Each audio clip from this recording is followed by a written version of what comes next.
Well, Friday, the end of the week. What's going on?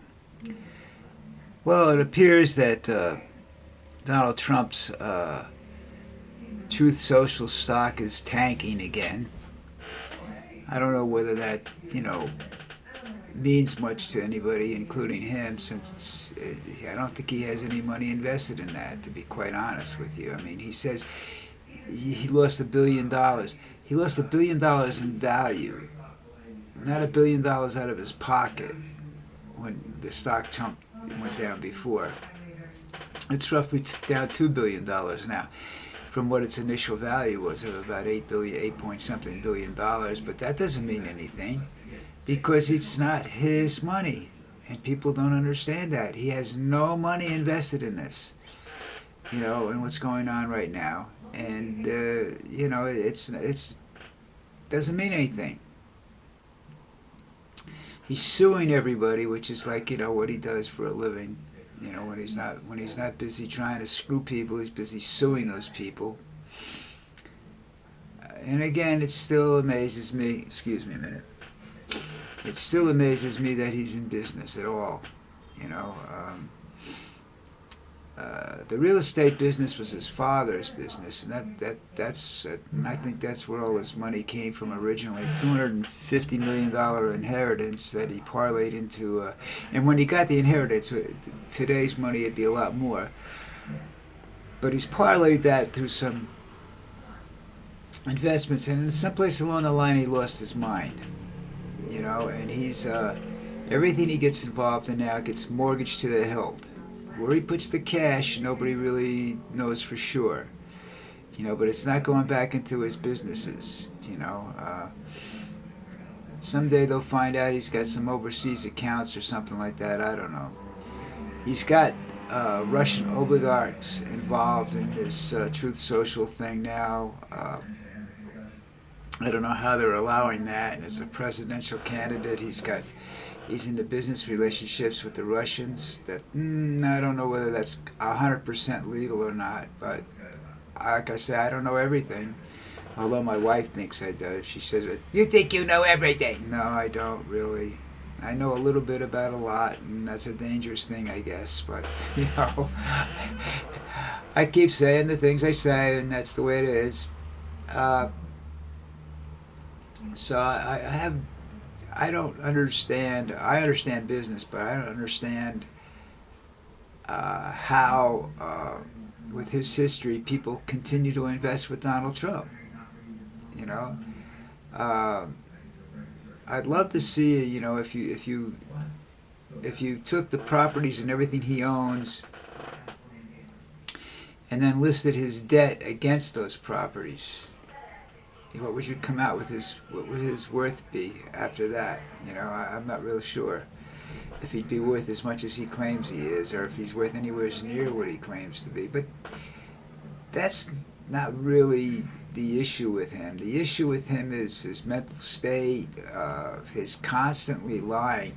And look, it's been said that if a politician's mouth is moving, he's lying.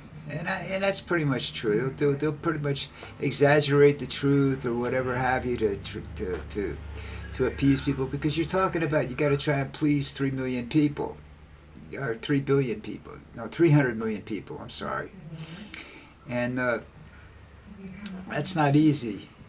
So you exaggerate the truth. You tell them what they want to hear. Is that lying? In a great many cases, it is. They're lying through their teeth.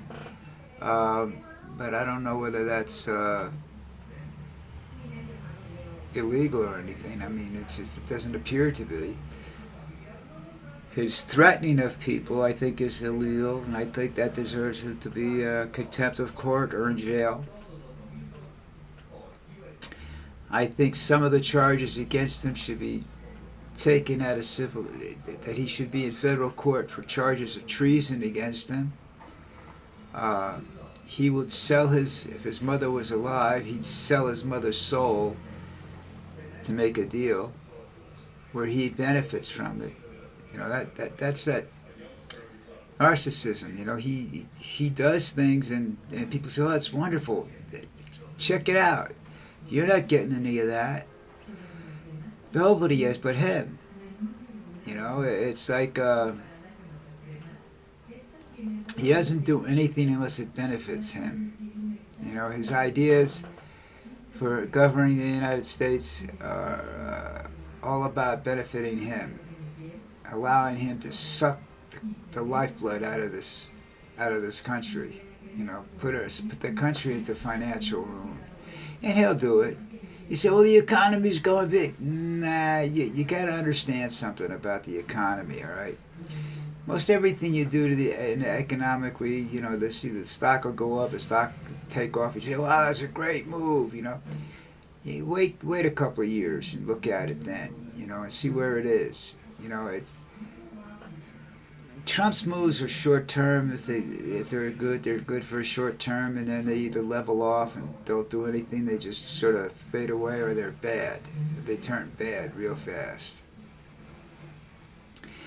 I mean, he invested in when he went down to the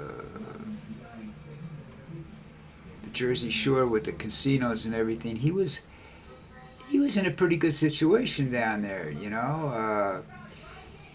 He bought the USFL. He tried to do everything. He tries everything, and he uses money and his fame, you know, and it's still that way, you know. People thought they would flock to that, because I went to that casino of his, the Taj Mahal, and I don't know, you walk in there and the place just had no life to it whatsoever. It was dull. I mean, it was very gaudy, very, very expensive. Not to gamble, but I mean to you know, just it looked expensively decorated, expensively made. I don't know what the rates were or anything in that place, but I do know that he just it just had an air about it of desolation, I guess is a term you could use there. So that, you know, and that's about it when he does anything. You know, you go into it, it's beautiful, but there's just something wrong, and you can't put your finger on it. You know, I've never been in his hotel, so I can't afford to walk through the front door of that place. But and I'll never get there. Never want to get there. I don't know anybody who wants to stay there. All right, listen, it's Friday. I don't know if anything else is going to happen exciting today, or maybe some news articles will come out of, you know, about something that happened today, and they'll come out early enough for me to come back. If not, I will see you tomorrow. Have a good one.